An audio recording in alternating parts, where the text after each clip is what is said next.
right, well, welcome to Trump News. I mean 5 on 20 News, where everything is Trump anyway, so we might as well call it Trump News. I'm Besh.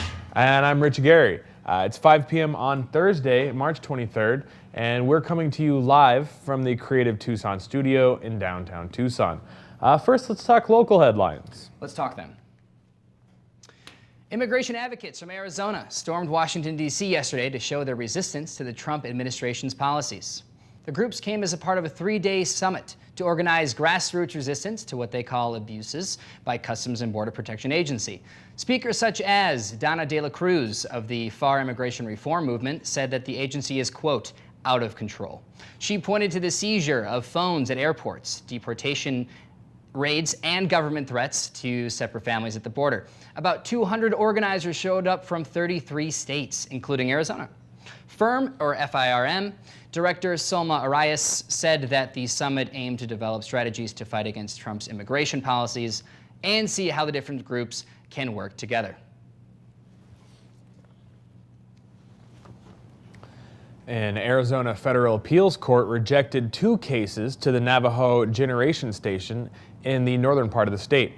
One case concerned a challenge by environmental advocates who said the EPA didn't require the use of the best current retrofit technology, known as BART, B-A-R-T, when the agency was developing emissions limits. Advocates such as the Sierra Club and others say that the EPA's plans didn't go far enough and said they were disappointed when with the court's decisions.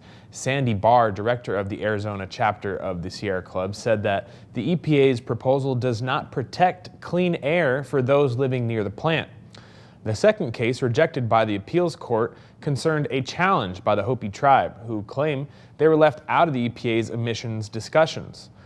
The Navajo generation station has become a controversial issue in Arizona because, on one hand, it provides jobs for tribe members in the area, including Navajo and Hopi.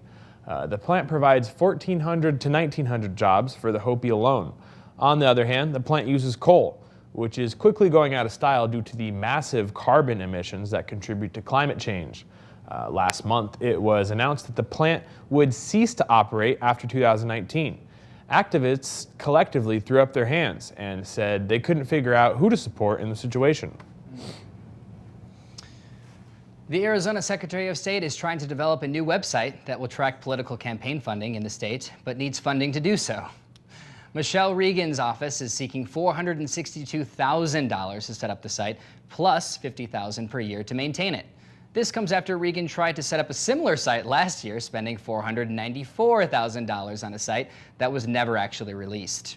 Matt Roberts, a spokesperson for the Secretary of State's office, says that the project is a continuation rather than a restart.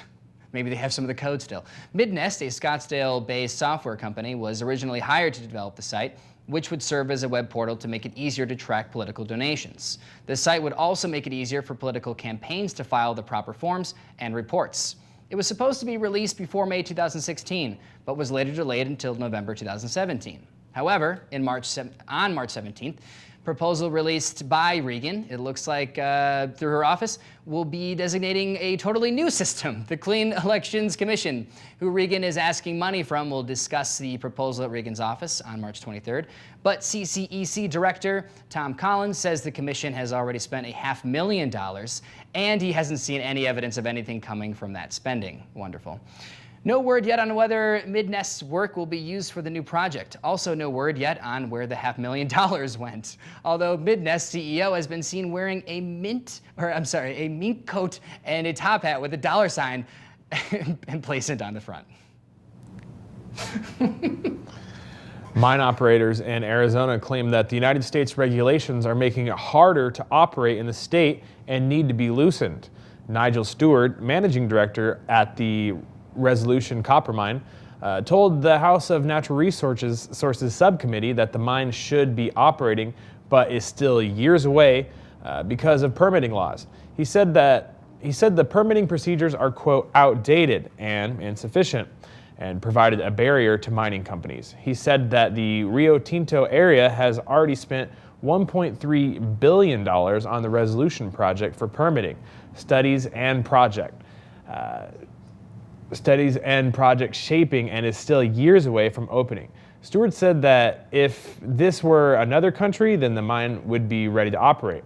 But Arizona Representative Raul Grijalva responded that regulations are necessary to protect the public from environmental dangers and potential health hazards. Stewart spoke at a hearing titled "The Importance of Domestically Sourced Raw Materials for Infrastructure Project." Representative Paul Gosier delivered the opening statement where he said that, quote, "Artificial delays have caused a time-consuming permit process that is wasting our nation's resources." He said that while the United States can be self-sufficient, the United States regulation system makes it difficult and causes the United States to be dependent on other countries for natural resources. According to Gosier, an average mine operation takes 7 to 10 years to get online due to the regulation system. He said that the longer an operation takes, the less likely it is to attract investment, which makes it less likely that it will be successful. Grijalva countered Gosier's argument by pointing out that Resolution benefited from a land swap with the federal government, which he called a, quote, "sweetheart deal." The land includes Oak Flat, a site that local Apache tribes considered sacred land and have been trying to protect against mining interests. Grijalva asked Stewart how much of the copper mined from Resolution would actually be used domestically. Stewart responded that the copper would be smelted in Utah, but didn't know how much would be exported because it depends on demand. Grijalva was satisfied with the answer because he said that hearing was supposed to be about mining companies using the natural resources in the United States. Stewart responded that they will be using them in the United States, then shipping them off somewhere else. Sounds familiar. The Tucson City Council passed a new ordinance that bans using electronic devices while driving. But hold on. Under Ordinance 11442 or 11442, being caught using an electronic device such as a phone would be a secondary offense. This means that police would not be able to pull you over just for using your phone or for the offense, but rather would need to stop the motorist for another reason. Every member of the council voted for the ordinance except for Steve Kojacic and Richard Fimber, who thought that the law doesn't go far enough. Tucson Police Chief Chris Magnus also thinks the law doesn't go far enough and thinks that electronics use should be a primary offense, so they would pull you over just for using your phone. The council said they will visit the rule in 6 months to see if they should upgrade to a primary offense. The ordinance goes into effect May 1st, 2017, when Tucson police think there will be a sudden increase in broken taillights. The council also updated the so-called red tag rule, also known as the Neighborhood Preservation Ordinance, which deals with unruly gatherings. The ruling allows police to issue red tags for loud partying, which comes with a fine that is capped at $1,000. And finally, the council finalized its hate crime ordinance that covers misdemeanor crimes such as damage to schools, synagogues, and churches. Hate crimes can now be punished with a fine of $2,500 and 40 days in jail for repeated offenses. If the offender commits a hate crime while texting and driving, they will be sentenced to death, which is fair. Definitely. Yeah, you're taking other people's lives in your hands. Sorry. An Arizona Republican is pushing for tax breaks for the state's manufacturing firms. Chandler Representative Jeff Weininger proposed a bill that extends a job creation tax for the big companies that was set to expire in 2025. The bill also gives further tax credits through depreciation for firms such as Intel, who already receive a sizable tax break. Intel would be able to use depreciation to reduce their property taxes. It also indefinitely extends a research and development tax credit that was set to be reduced next year. Weininger resubmitted the bill after a previous bill was rejected by the House because of the $20 million cost. The new bill takes out a provision that would have let companies use the leftover R&D credits to lower their sales tax bill. Another provision left out was one where companies would be able to cash in existing tax credits if they didn't need them. But the new bill will still cost the state a substantial amount of money. The depreciation provision would cost the state $1.5 million in 2019 alone.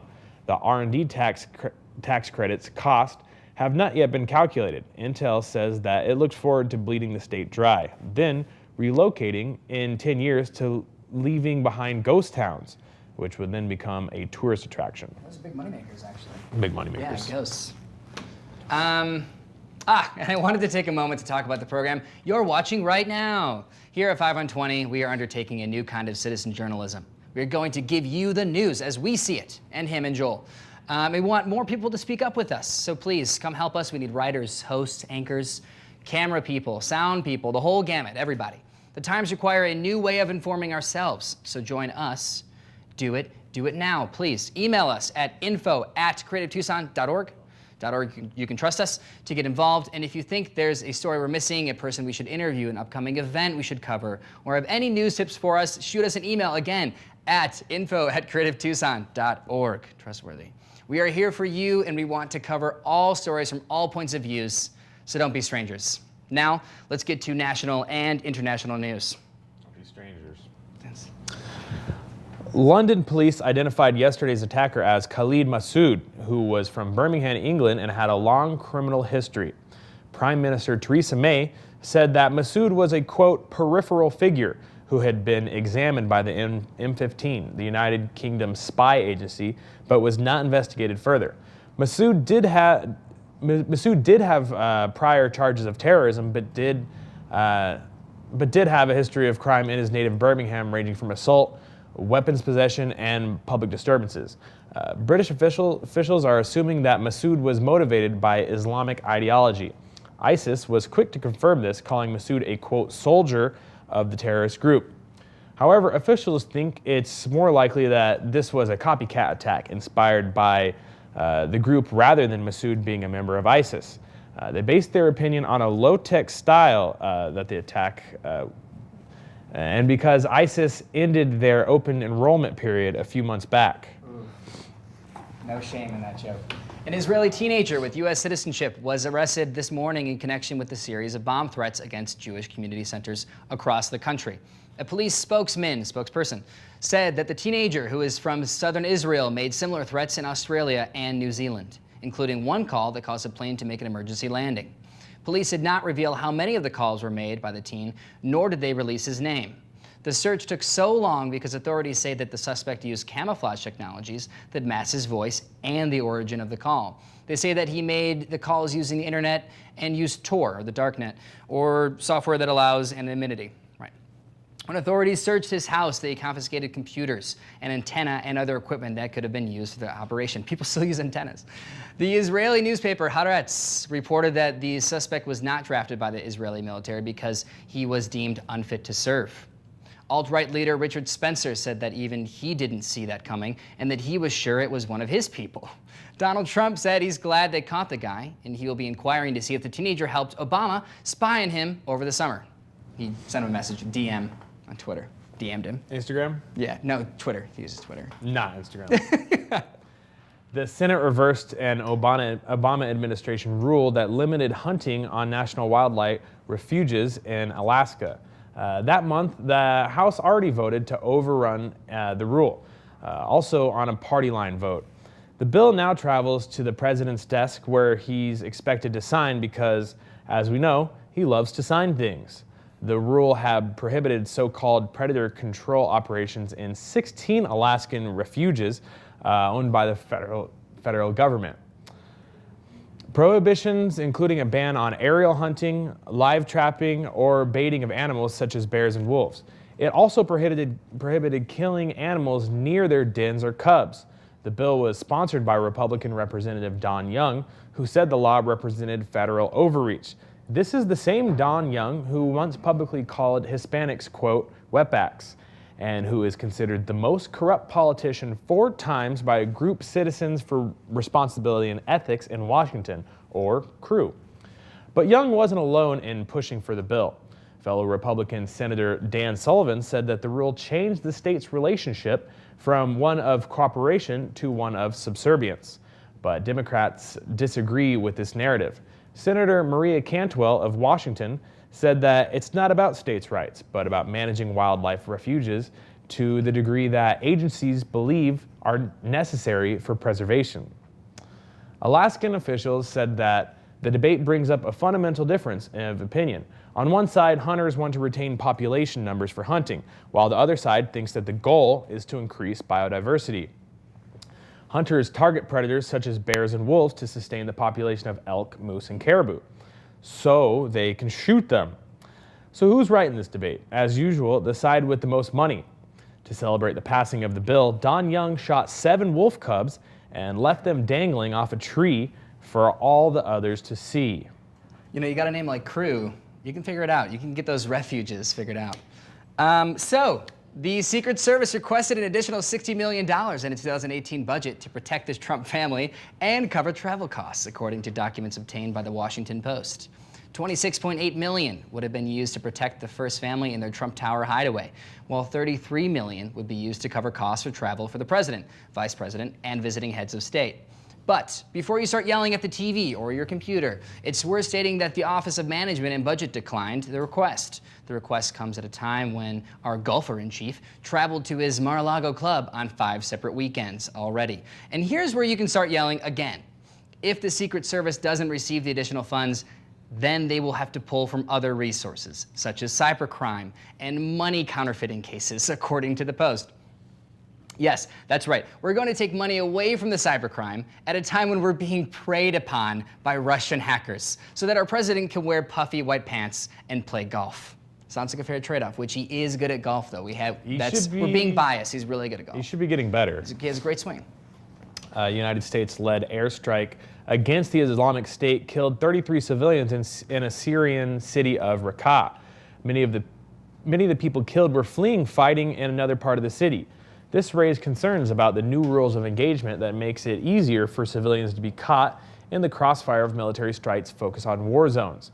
This comes a week after the United States strike on a mosque in Syria, which caused the death of at least 52 people. Syrian activists say that the attack on the school is in the same area that was under attack last week by the United States-backed Kurdish forces, which aimed to break the last ISIS stronghold in Syria. One witness said the school held survivors from the last attack, who had taken shelter in the building. The Trump administration is seeking new rules that would allow the Pentagon to approve attacks without permission. They would also only need to prove that there is a, quote, near certainty that civilians wouldn't be attacked. This is a change from the former policy, which forced officials to prove with complete certainty that there wouldn't be civilians. As you can tell, there's a lot of legal wiggle room with the new rules. Over the past 8 months, there have been 4 cases where the United States has been blamed for mass civilian casualties in Syria, including one in July in the town of Manbij. We're up to 150 civilians were killed.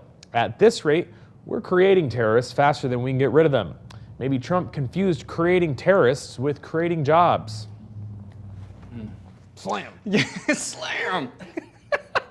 Yesterday was a proud day for women across the country, as conservative nonprofit group Independent Women's Forum gave their first ever Working for Women award. Of the many strong independent women on the conservative side of the political spectrum who were well deserving of this honor, the award went to none other than Vice President Mike Pence. According to IWF spokesperson Victoria Colley, quote, Vice President Pence's name was at the top of the list, given his track record of advocating for free markets and limited government, including rolling back heavy taxation and regulation. And we all know how gaga skirts go for free markets and limited government. If this decision has your panties in a twist, allow me to mansplain a few points thank God Anais wasn't reading this, you may or may have overlooked, or may not have. For one thing, Pence is anti-abortion. As we all know, roughly half of all aborted fetuses would have eventually developed into full-grown women if not for liberal interference, which is true. As governor, Pence signed new abortion restrictions into law, including the right for women seeking abortions to be forced to view the fetal ultrasound and listen to its heartbeat. As a congressman, Pence supported the right of women in the workplace to make less than their male counterparts. Way to go. He voted down every equal pay mandate that came across his desk, including the Lilly Ledbetter Fair Pay Act in 2007. Pence's pro-woman stance extends back longer than his political career. as a conservative talk radio host in 1999. I was 8 years old. Pence argued that women should not serve in the military. Wow, he's so wise. Pence's stance leaned heavily on the Disney movie Mulan. Mulan is a story of a fictional cartoon woman who disguises herself as a man so she can join the military and ends up falling in love with their superior officer. What a story. In an op-ed that accompanied his radio show, Pence once wrote, "Many young men find many young women to be attractive." So this is going to be many young men find young women sexually attractive. Many young women find many young men to be attractive sexually. Put them together in close quarters for long periods of time, and things will get interesting. Also, so wise, just like they eventually did for young Mulan. Moral of the story: women in military, bad idea, obviously. We here at 5 on 20 would like to thank Mike Pence for being a living example of the true definition of feminism. Way to go, Mike. Independent Women's Forum, you sure know how to pick them. This was Ty Besh. And Rich Gary for 5 on 20 News. Next up, Andrew explains it all. What's wrong with things getting in? Hello again, everybody, and welcome to Andrew Explains It All. I'm Andrew Conlog, and on this segment, my job is to explain something that has to do with Tucson or Southern Arizona or Arizona history or culture. And your job is to listen and enjoy it and hopefully have a fun time learning with me. And today, we are going to have a fun time because I'm going to do another biography of a real interesting Arizona character. His name was William Clods Jones, usually known as W. Clods Jones, and he's famous for coming up with the name Arizona. And that won't take a lot of time to talk about. You're probably thinking, well, I'll tell you about the rest of his crazy life, because he really was like one of those insane, larger-than-life, itinerant adventurer dudes that made their way to Arizona at this time. So here we go, W. Clods Jones. Now, a good way to start a biography, you might think, is where they were born and who their parents were and that kind of stuff. And I agree, except nobody knows what the story is with this guy. Throughout his later life, he told like 4 or 5 different versions of the story of where he came from, who his parents were, and nobody has any proof on what the accurate one is. One interesting point, though, is that he did from an early age know Spanish. He knew how to speak it, he knew how to write it, and you might not think that's too weird, except we're fairly sure he was born in the Midwest or the east of the Mississippi probably, and that is kind of unusual for the time. Anyway, who knows? We don't. But we do know that the historical record for him starts with the Seminole War. That was a conflict before the Civil War where the U.S. fought against Native Americans, the Seminoles, in Florida, and he was a soldier, and we can prove that. And after his time in the Seminole War, he went back, or for the first time, to Missouri, where he married for the first time. Now, I say the first time because this dude had 5 wives. He wasn't a polygamist, he had 5 wives over the course of his life, so I'm probably gonna do a little wife counter throughout this. So, bing, wife number 1, a lady named Sarah Freeman. And he had a son who he named Bennington, and he had a daughter, and he got elected to the state senate of Missouri, and he was so happy. Actually, he wasn't, he hated it. So he basically, he was still a senator, he was still married, but he just left Missouri and just kind of started wandering around to the ends of the earth at that time, through Texas, through California. It was just kind of going all over the place except his actual home and job. And he took to writing to the president of the United States at this time and just wrote letters saying that he wanted a federal appointment. And he literally said, any federal appointment, give me a federal job, I don't care what it is, just give it to me because I want it. And weirdly enough, because I feel like if I was the president, I just would ignore a dude that kept doing that, but the president did eventually acquiesce to that request, and he appointed him the federal attorney for the territory of New Mexico. So he went wherever he was at the time to New Mexico, never to return to Missouri as far as we know, and started his job, and immediately started to make enemies, because his first idea that he got there was that the territory of New Mexico, which if you remember from some of the other segments that I've done, if you've watched those, at this time the territory of New Mexico was all of modern Arizona and all of modern New Mexico, so it was a big old territory. He thought, let's split that territory up. Let's divide it along a line east-west. That was kind of a more popular idea than what happened now, modern times, with the north-south division. And let's call it the territory of Pimeria, which is the Spanish name for part of this area, especially around Tucson, for the Pima Native Americans, the modern, or I guess actual name of the Tohono O'odham Native Americans, but Pime, Pimeria, and W. Clods Jones, as you'll see, was into history. He was a weird history geek like me, and so let's take this old name and start a territory.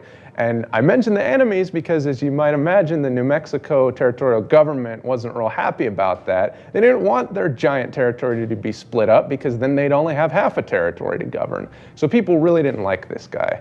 Well, actually some people, because he also made some friends, because there was a group of people who liked this idea and did want a new territory.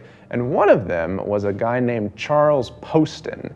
You may have heard of Poston if you've read about Arizona history. So he's sometimes called the father of Arizona, at least as an American territory. And the reason for that is he got this petition going. Now, W. Clods Jones' idea was to do just half and half Pimeria, but Charles Poston's idea was to make a new territory from the Gadsden Purchase. Again, if you've watched some of my stuff before, you know the Gadsden Purchase was all of Arizona below the Gila River and a little chunk of New Mexico. He thought that would make a great territory. So he and some of his friends, including W. Clods Jones, wrote this letter to Congress and were like, let's make this happen. Let's make it a territory. And that's where W. Clods Jones got his claim to fame, because Charles Poston later said however they came up with this, they were kicking around over beers or something one night, and W. Clods Jones was like, well, let's name this territory, or at least ask Congress to name this territory Arizona.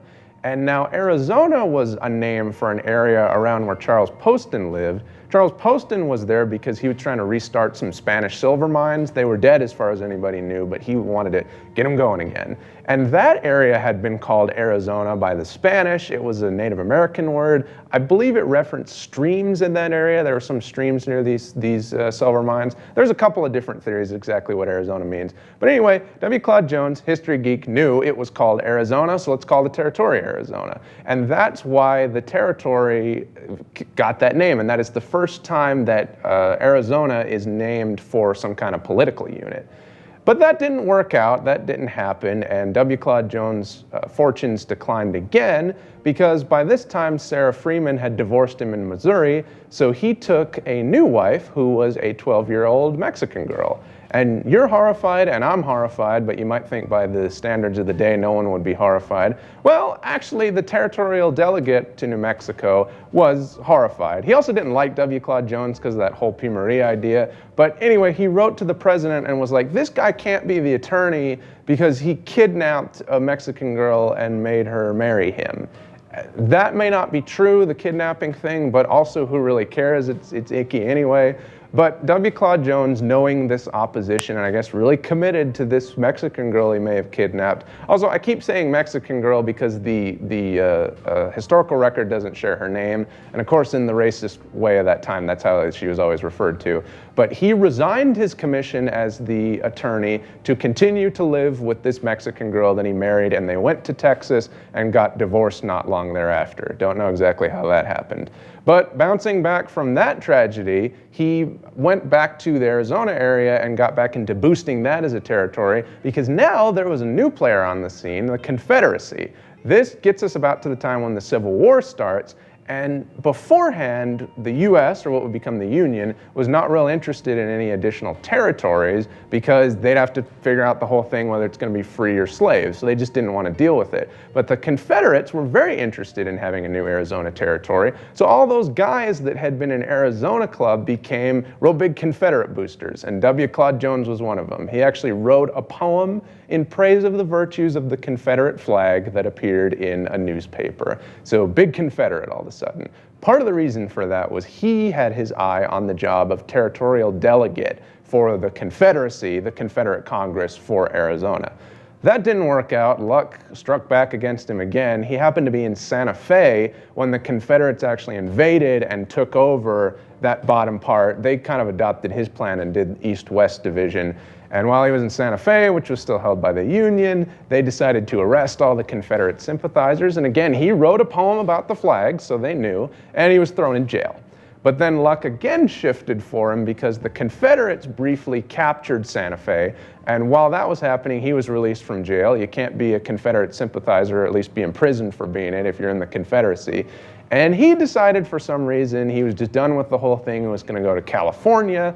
And again, for some reason I don't entirely know, he was going to go to California through Mexico. Well, while he was in Mexico, he was robbed blind by some bandits and just became a destitute poor person for a couple of years and lived in what is modern Ciudad Juarez, just very poor and very sad. So, when the Civil War ended and that amnesty went out for former Confederates, he jumped on that immediately and wrote a very nice poetic letter about he was all wrong and he didn't really like the Confederacy anyway and he loved the Union. And they said, okay, you can come back, you're rehabilitated. And rehabilitated he was, not only his money, because he reconnected with his silver mining friends and his fortune bounced right back, but he also got back into politics. He was elected to the first Arizona Territorial Legislature as a delegate from Tucson, and actually then was selected to be the Speaker of the House for the legislature. So if you're into modern Arizona politics, I forget who the current Speaker of the House is, but that guy's predecessor, the first one, was this crazy dude.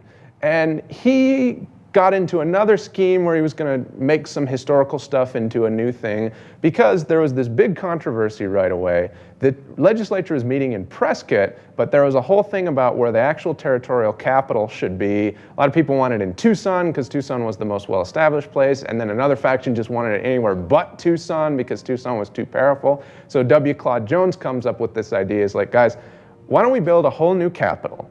Now, I got a story to tell you. When I was coming up here, I saw some ruins on the Salt River. And there are Native American ruins there. You can see them to this day. And Clods Jones thought that those were Aztec ruins. That's not accurate. The Aztec Empire was never there, but that's what he thought. So he's like, I found these beautiful Aztec ruins. Why don't we make a new capital there? And we'll call it Aztlan, which is a Aztec word. I actually don't know what it means. So that's his whole thing where he's trying to do the Arizona thing. But lightning did not strike twice. There is no Aztlan, Arizona. People didn't like that idea. But Prescott was not a total bust for him. He got married again, wife number 3 Bing, to Carolyn Stevens, who was 15, dude had a type.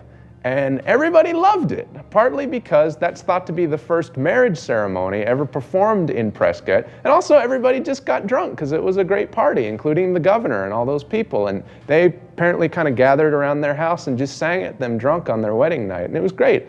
But I guess not great enough for Clods Jones, because not long after that, for some reason, he left Arizona just with absolutely no explanation. And this time he went to Hawaii, which was another kind of Wild West type place. He married Bing for the 4th time to a 14-year-old, keeping the trend going, named Meme Kalaho. She was apparently a Hawaiian princess of some type, and their marriage was very happy. His adventures were not yet over, though, because while he was there, he got in touch with this other adventurer, shifty dude who was from Italy, and they just became buddies because of that. And somehow, that guy got the attention of the king of Hawaii, who, I'm probably not going to pronounce this correctly, but I believe it's Kalakaua, the king of Hawaii at that time. And that guy really took to liking this Italian dude, and that guy then became the prime minister of Hawaii. And he said, I got this buddy who was originally from Arizona or wherever he's from, and he ought to be the attorney general. And the king was like, yeah, he ought to be the attorney general. So he became the attorney general of Hawaii, very briefly, because the colonial type powers, America and Britain and France, who had a lot of control over Hawaii, even before Hawaii was officially taken over by American types and then became a territorial state, they thought this was a terrible idea, because it probably was, and they kind of sat the king down and were like, this is a terrible idea, you can't do this. And the king relented, and after 6 weeks, they all got fired, and he was no longer the attorney general. And then the last years of his life were kind of sad. His child bride, his 4th child bride, Meme, died at 28. He would marry one more time in his old age to a woman named Mary Akima, but divorced her not long thereafter because of rampant adultery, at least according to him, on her part, which is kind of sad, kind of karma gets you, I guess. And about 6 months later, he would die after this final divorce, and there would be all kinds of obituaries in the Hawaiian papers that claimed all kinds of crazy things about this guy's life that may have been true, that certainly weren't true. Who knows? Clods Jones, the namer of Arizona. And with that, that concludes Andrew Explains It All. I'll see you next time.